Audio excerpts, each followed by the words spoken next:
Have you ever been watching a video on Android TV, but you still wanted to browse around to look for something new?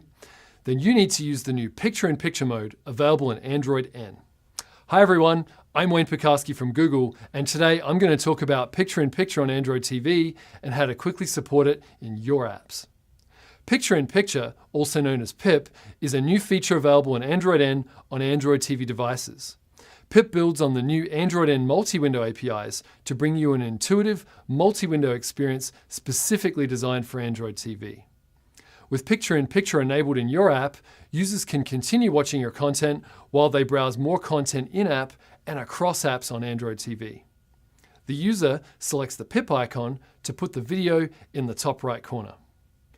PIP also helps your users return to your app. So while they browse around for different content, it's now quick and easy for them to return to your app, even if they're in a completely different app.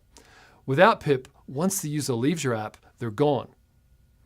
If you press and hold the home button, it'll bring up the recents list, which allows you to make the PIP full screen or to stop it. In order to support PIP in your app, there are a few simple changes that you'll need to make. The first to do is you need to add these few lines to your playback activity in your manifest file.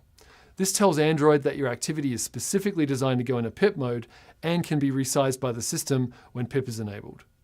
We suggest you only add these tags to video playback activities as they provide the best user experience for PIP mode, and this is what users will come to expect from the feature. Next, add a button to your UI so that your users can activate PIP. If you're using the Leanback support library, we've already added a new Picture-in-Picture action class that allows you to easily drop a PIP button into your existing playback controls row. When the button is clicked, simply run activity enter Picture-in-Picture mode and Android will handle the rest. At any time, you can call the activity is in Picture-in-Picture mode method to detect whether your activity is in PIP mode. For example, when you switch to PIP mode, your activity is considered to be paused, so you should continue video playback and pause everything else. If you find that your video pauses when you activate PIP, that's likely because you're handling the play and pause logic in on-resume and on-pause. In Android N, we recommend your play-pause logic happen in on-start, on-stop instead, so be sure to move that logic over to those methods if you encounter that issue. Finally, you may notice that your playback controls row still shows up in the PIP window. This may confuse your users, so we'll need to hide those when we enter PIP mode and show them again once we exit PIP mode. If you implement the media session properly, then play and pause controls on the remote control or the recents list will still work on the PIP.